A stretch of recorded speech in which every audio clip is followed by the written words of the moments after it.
લિપિડની દ્વિસ્તરીય ગોઠવણીમાં અંદરનો જે વિસ્તાર છે એ જલવિતરાગી બની જશે અને આ જે લિપિડના દ્વિસ્તરનો અંદરનો જે આ જલવિતરાગી વિસ્તાર છે એ કોષરસ સ્તરના કાર્યમાં અત્યંત મહત્વપૂર્ણ ભૂમિકા ભજવશે।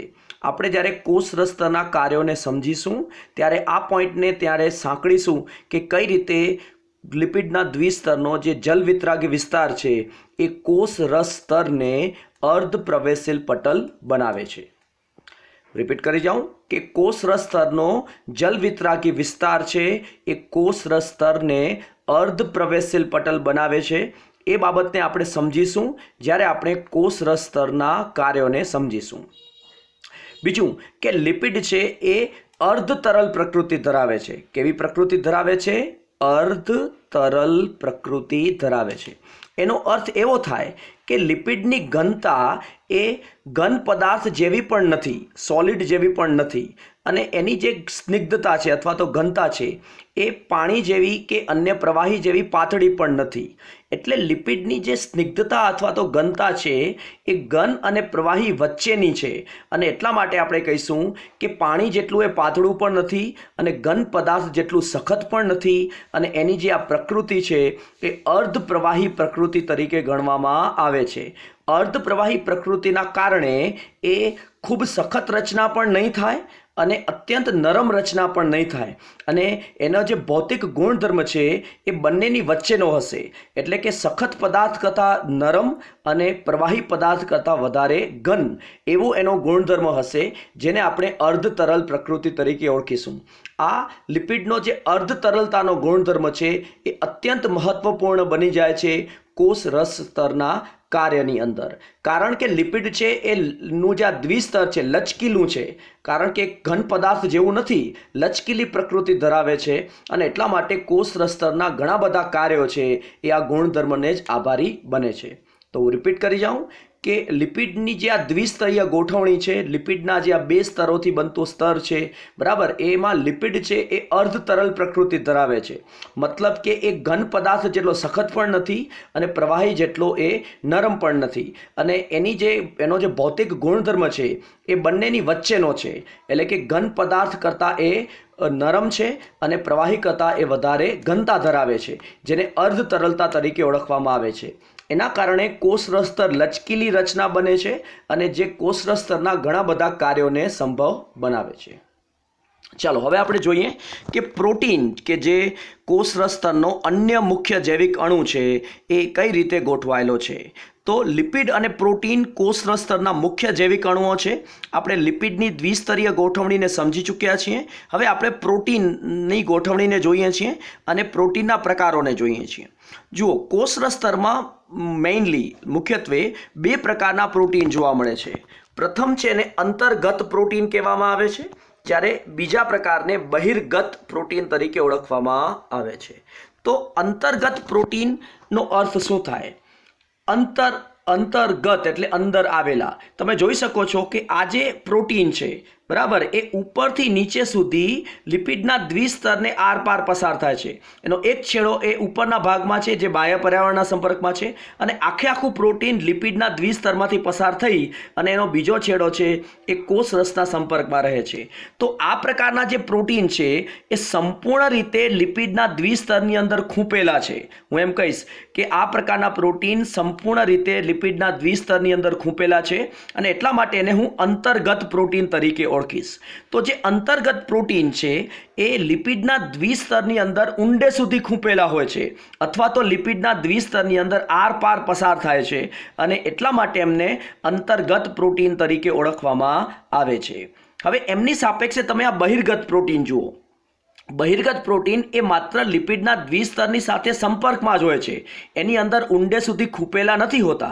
તમે જોઈ શકો છો કે આ જે પ્રોટીન છે એ બાહ્યકોષીય પ્રવાહીની દિશામાં લિપિડના ઉપલા સ્તરની સાથે જોડાયેલો છે પરંતુ એ ઊંડે સુધી ખૂંપેલો નથી।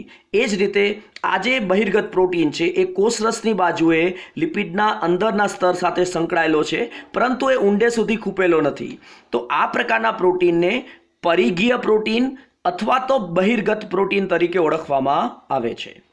तो प्रोटीन के जे लिपिडनो अन्य मुख्य जैविक अणु छे बराबर ए बे प्रकारनो होई शके छे।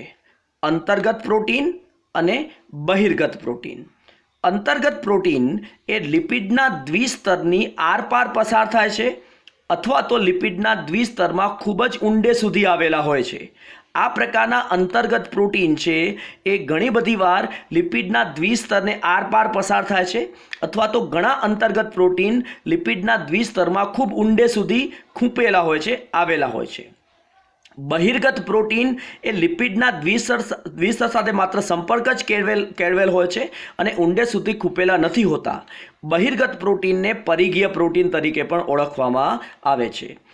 સ્વાભાવિક વાત છે કે અંતર્ગત પ્રોટીન છે એ લિપિડના દ્વિસ્તરમાં ખૂબ જ ઊંડે સુધી આવેલા હોવાથી એમને સરળતાથી દૂર કરી શકાતા નથી. બરાબર, બહુ સ્વાભાવિક વસ્તુ છે, કોમન સેન્સ છે કે અંતર્ગત પ્રોટીન એ લિપિડના દ્વિસ્તરમાં ખૂબ ઊંડે સુધી આવેલા હોવાથી એમને સરળતાથી દૂર કરી શકાતા નથી. જ્યારે બહિર્ગત અથવા તો પરિઘીય પ્રોટીન છે એ લિપિડના દ્વિસ્તર સાથે માત્ર ચોટેલા હોવાથી એમને લિપિડથી સરળતાથી દૂર કરી શકાય છે. તો બહિર્ગત અથવા તો પરિઘીય પ્રોટીન છે એ લિપિડના દ્વિસ્તર સાથે માત્ર ચોટેલા હોવાથી એમને લિપિડમાંથી સરળતાથી શું કરી શકાય છે? દૂર કરી શકાય છે. તો આપણે કહીશું કે અંતર્ગત પ્રોટીન એ સરળતાથી દૂર નથી કરી શકાતા, જ્યારે પરિઘીય અથવા તો બહિર્ગત પ્રોટીનને લિપિડના દ્વિસ્તરમાંથી સરળતાથી દૂર કરી શકાય છે. હવે જુઓ, જો લિપિડ અર્ધ તરલ પ્રકૃતિ ધરાવે છે તો પ્રોટીન છે એ ઘન પદાર્થની સોલિડ પ્રકૃતિ ધરાવે છે, એટલે કે સોલિડ મટીરિયલ જેવી ઘન પદાર્થની પ્રકૃતિ ધરાવે છે. બરાબર, લિપિડ છે એ અર્ધ તરલ અને લચકીલી પ્રકૃતિ ધરાવે છે, જ્યારે પ્રોટીન છે એ સોલિડ મટીરિયલ જેવી એટલે કે ઘન પદાર્થ જેવી પ્રકૃતિ ધરાવે છે. લિપિડની આ જે અર્ધ તરલ પ્રકૃતિ છે એની અંદર જે પ્રોટીન કે જે ઘન પદાર્થ જેવા છે એ લિપિડના દ્વિસ્તરમાં તરી શકે છે. તરી શકે છે એનો મતલબ શું થાય છે કે એ અંદરો અંદર લિપિડના દ્વિસ્તરમાં એક જગ્યાએથી બીજી જગ્યાએ ગતિ કરી શકે છે, જેને પાશ્વીય ગતિ તરીકે ઓળખવામાં આવે છે. તમે ધ્યાનથી આ આકૃતિને જુઓ. પાશ્વીય ગતિનો અર્થ તમે સરળતાથી સમજી જશો. જો આ સળંગ એક કોષરસ સ્તર છે. હવે એના આ વિસ્તારમાં એક અંતર્ગત પ્રોટીન આવેલું છે. હવે આ પ્રોટીન છે એ લિપિડના દ્વિસ્તરમાં ખૂંપેલું છે. હવે લિપિડનું જે દ્વિસ્તર છે એ અર્ધ તરલ છે, કોઈ સખત પદાર્થ નથી અને એટલા માટે એ તરલતા પણ ધરાવે છે અને પ્રોટીન છે તરલતાના કારણે, લિપિડના દ્વિસ્તરની તરલતાના કારણે એ આ સ્થાન સુધી અંદર જ લિપિડના દ્વિસ્તરમાં ગતિ કરી શકે છે. એટલે કે પ્રોટીને પોતાનું સ્થાન બદલ્યું અને સાઈડમાંથી પાશ્વીય રીતે ગતિ કરી અને લિપિડના દ્વિસ્તરના આ સ્થાને ગોઠવાઈ ગયું અને આ પ્રકારની ગતિને પાશ્વીય ગતિ તરીકે ઓળખવામાં આવે છે.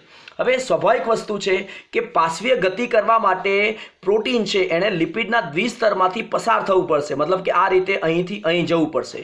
જો લિપિડનું દ્વિસ્તર સખત પદાર્થ હોત, ખૂબ જ મજબૂત પદાર્થ હોત, તો આ પ્રકારની પાશ્વીય ગતિ ક્યારે શક્ય બનત નહીં. કારણ કે લિપિડનું દ્વિસ્તર એ અર્ધ તરલતા ધરાવે છે. બરાબર, અર્ધ તરલતાના કારણે એ લચકીલી રચના છે. લચકીલી રચના હોવાના કારણે પ્રોટીન છે એ પાશ્વીય રીતે શું કરી શકે છે? ગતિ કરી શકે છે અને લિપિડના દ્વિસ્તરમાં પોતાનું સ્થાન બદલી શકે છે. દાખલા તરીકે આ પ્રોટીન છે પાશ્વીય ગતિ કરીને આ દિશામાં પણ જઈ શકે છે અને આ પ્રોટીન છે પાશ્વીય ગતિ કરીને આ દિશામાં પણ જઈ શકે છે. કારણ કે આ જે લિપિડનું દ્વિસ્તર છે એ તરલતા ધરાવે છે, અથવા તો હું કહીશ કે અર્ધ તરલતા ધરાવે છે. બરાબર, એ સખત અને મજબૂત રચના નથી. બરાબર, લચકીલી રચના છે. પ્રોટીનની આ પ્રકારની પાશ્વીય ગતિ શું બને છે? શક્ય બને છે. તો કોઈ પણ કોષરસ સ્તરમાં પ્રોટીન કેટલી પાશ્વીય ગતિ કરી શકશે એના આધારે લિપિડની તરલતા નક્કી થાય છે.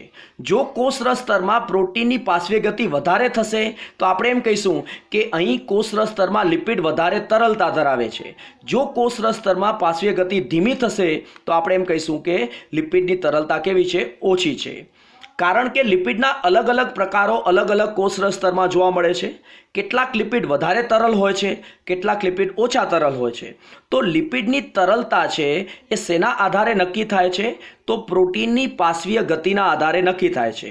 જો પ્રોટીન ઝડપથી પાશ્વીય ગતિ કરશે તો આપણે કહીશું કે અહીં હાજર લિપિડ વધારે તરલતા ધરાવે છે, અને જો પ્રોટીન ધીમી પાશ્વીય ગતિ કરશે તો આપણે કહીશું કે લિપિડની જે તરલતા છે સાપેક્ષે કેવી છે?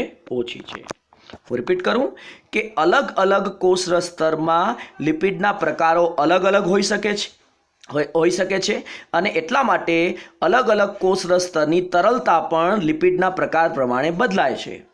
જો પ્રોટીન ઝડપથી પાશ્વીય ગતિ કરશે તો આપણે એમ કહીશું કે અહીં હાજર લિપિડનો પ્રકાર વધારે તરલ છે. જો પ્રોટીન ધીમી ગતિ કરશે તો આપણે કહીશું કે અહીં હાજર લિપિડનો જે પ્રકાર છે ઓછી તરલતા ધરાવે છે. તો ટૂંકમાં કોષરસ સ્તરની તરલતા અથવા તો લિપિડની તરલતાનું માપદંડ શેના આધારે નક્કી થાય છે? તો પ્રોટીનની પાશ્વીય ગતિના આધારે નક્કી થાય છે. ચલો, તો અહીં આપણે જોયું કે કઈ રીતે જે પ્રોટીન છે એ બે પ્રકારના હોઈ શકે છે. અંતર્ગત જે ખૂબ જ ઊંડે સુધી અથવા તો આરપાર પસાર થયેલા પ્રોટીન છે, જ્યારે બહિર્ગત કે જે લિપિડના દ્વિસ્તર સાથે ચોટેલા પ્રોટીન છે જેને પરિઘીય પ્રોટીન પણ કહેવાય છે અને સરળતાથી એને દૂર કરી શકાય છે. હવે તમે ટેક્સ્ટબુકની પણ આકૃતિ જોશો તો પણ તમે જોઈ શકશો કે જે ઉપલું સ્તર છે, લિપિડના ઉપલા સ્તર છે, એની સાથે સંકળાયેલા જે પ્રોટીન છે, બહારની તરફ નીકળેલા જે પ્રોટીન છે, એની સાથે શર્કરાઓ જોડાયેલી જોવા મળે છે. તો આ જે તમે રચનાઓ જુઓ છો એ શર્કરાની ટૂંકી શૃંખલા છે. આ જે રચનાઓ જુઓ છો એ શર્કરાઓની ટૂંકી શૃંખલા છે, એટલે આ કાર્બોદિતો છે. એ રીતે કાર્બોદિતો છે લિપિડના શીર્ષ સાથે પણ જોડાયેલા હોઈ શકે છે. એટલે આ કાર્બોદિતો એ લિપિડ સાથે જોડાયેલા છે, આ કાર્બોદિતો છે પ્રોટીન સાથે સંકળાયેલા છે. તો ખૂબ જ અલ્પ પ્રમાણમાં કાર્બોદિતો પણ કોષરસ સ્તરના બંધારણમાં જોવા મળી શકે છે અને એ ખાસ કરીને બાહ્ય ભાગમાં જોવા મળે છે, અંદરના ભાગમાં વધારે જોવા મળતા નથી. બાહ્ય ભાગમાં પ્રોટીન અથવા તો લિપિડ સાથે શર્કરાઓ એટલે કે કાર્બોદિતો છે સંકળાયેલા હોઈ શકે છે.